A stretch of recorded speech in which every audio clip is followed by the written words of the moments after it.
الرحمن علم القرآن خلق الإنسان علمه البيان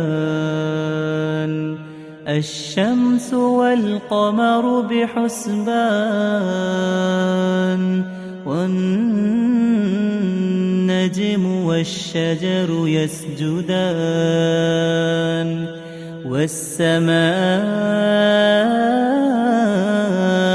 رفعها ووضع الميزان ألا تطغوا في الميزان وأقيموا الوزن بالقسط ولا تخسروا الميزان